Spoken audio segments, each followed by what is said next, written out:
Shalom Mose, Shalom. apa kabar? Baik, terima kasih saya sudah ada kesempatan seperti ini. Saya merasa sangat diberkati. Of course, Puji Tuhan. thank you so much. Kami mendengarkan banyak sekali hal yang sangat positif dari papa kamu. Dan kayaknya papa kamu bangga banget deh sama kamu gitu. Iya. Dengan apa yang kamu lakukan, dengan kamu keluar dari beberapa hal yang pernah mengikat kamu. Dan hari ini kita mau belajar dari kehidupan kamu. Iya, sebelumnya perkenalan dulu nih, ya kan, Mose ini siapa, latar belakangnya seperti apa, dan what kind of activities do you do now? Saya namanya Moses Simanjuntak. Saya sekarang sedang berumur 22 tahun dan saya adalah mahasiswa di Amerika, Texas, di Dallas Baptist University. Saya adalah jurusan komunikasi dan saya punya beberapa minor dalam pembelajaran Alkitab, Biblical Studies, Nice. dan bahasa Spanyol. Wow. Karena di Texas sangat enak dan penting untuk belajar bahasa Spanyol. Karena dekat sama perbatasan ke Meksiko ya? Iya, benar. Oke, boleh tahu nggak kenapa kamu memilih major yang kamu sedang alami dan beberapa minor itu? Saya percaya major komunikasi itu sangat penting buat generasi kita.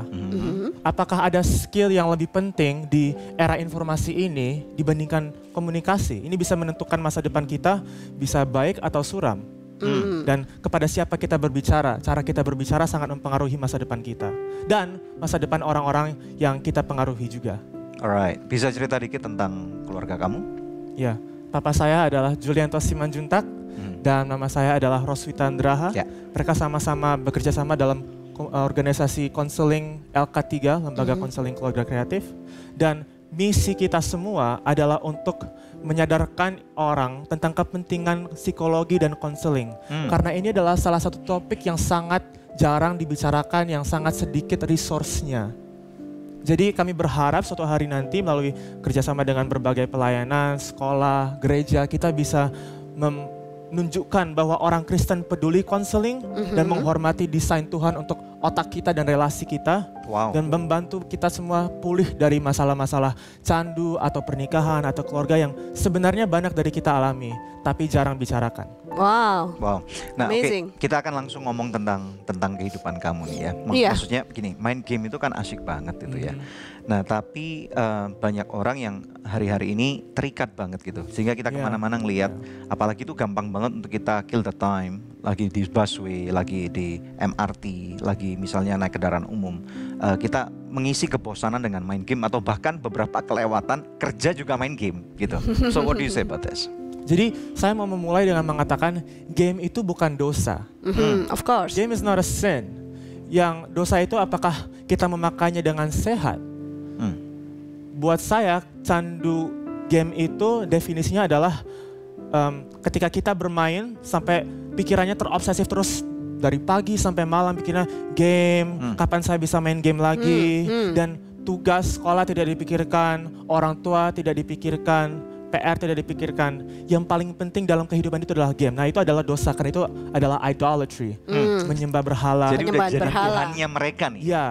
Tapi kayaknya orang nggak seneng deh kalau bilang, mana bisa, gue kan ke gereja gitu, gue masih juga ikut komsel, gue juga berusaha nggak bolong baca Alkitab seminggu paling sekali gitu, baca Alkitab gimana gitu. Iya benar. Sebenarnya banyak orang merasa ini bukan masalah karena yang penting nilainya bagus kan.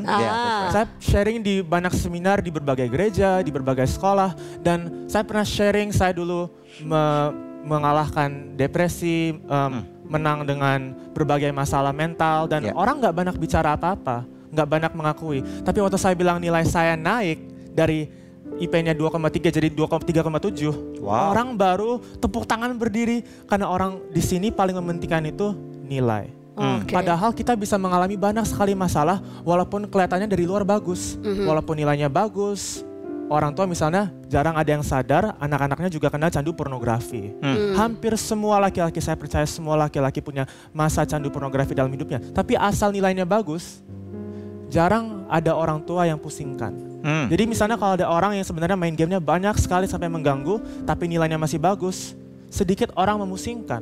Tapi kita perlu mengecek apakah yang kita lakukan itu memperbudak kita, memperhamba kita. 1 Korintus 6 ayat 12. Semuanya halal untuk aku tapi tidak semuanya berguna. Ya. Saya tidak boleh diperhamba apapun.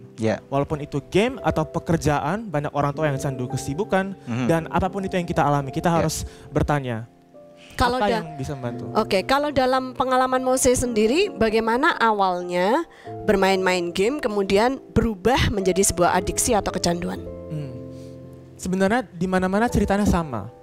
Ayah tidak hadir, ibu kewalahan, dan anak ditelantarkan. Wow. Di mana-mana ceritanya seperti itu. Jadi ayah bisa hadir secara fisik, tapi di dalam pikirannya dia masih di tempat kerja. Jadi papa dulu sibuk sekali dengan pelayanan, dengan organisasi, dengan visi dan ambisi pribadinya. Jadi saya dulu seperti tidak punya ayah. Kami bicaranya hanya 5 menit sehari dan itu pun dangkal. Mama pikirannya sudah makan belum, sudah sikat gigi belum, sudah ngerjain PR belum. Nah jadi saya merasa hanya itu yang saya penting lakukan. Dan saya harus pintar mencari waktu untuk melakukan apa-apa. Misalnya kalau aku lagi bosen nih, kan pertanyaannya semua orang, kalau gitu ngapain dong Ma? Gitu kan, kalau dia nggak stop main game. Karena dulu papa dan mama nggak pedulikan. Jadi saya kerjanya main game terus. Itu mulainya itu bukan sebagai keinginan yang sangat menyenangkan sampai saya mau berjam-jam di depan komputer. Tapi itu adalah pelarian. Pelarian yang akhirnya menjadi perangkap. Nah apakah gini, berarti dari apa yang baru saja kamu bicarakan, apakah berarti kecanduan game online itu sama buruknya dengan kecanduan judi, pornografi, dan bahkan narkoba? Yang ditunjukkan fMRI, brain imaging, adalah ketika ada orang yang sangat banyak main game, kecandu game, otaknya di-scan, dibandingkan hasilnya dengan orang yang kecandu narkoba. Ketika orang pemain game ini melihat game, gambar-gambar tentang game itu, otaknya memproses sama seperti narkoba. Jadi ini sebenarnya adiksi yang serius. Belum dianggap disetujui bahwa ini adalah sebuah adiksi oleh dunia psikologi. Tapi tahun 2015 sudah ada mention di DSM-5 atau buku untuk psikologi dan masalah-masalah itu, bahwa ini adalah sebuah kondisi yang perlu ditelusuri lebih lanjut. Jadi efeknya ini sangat mirip seperti behavioral addiction, judi, dan sex addiction, pornografi. Ini proses yang dilakukan terjadi dalam otak itu sama saja.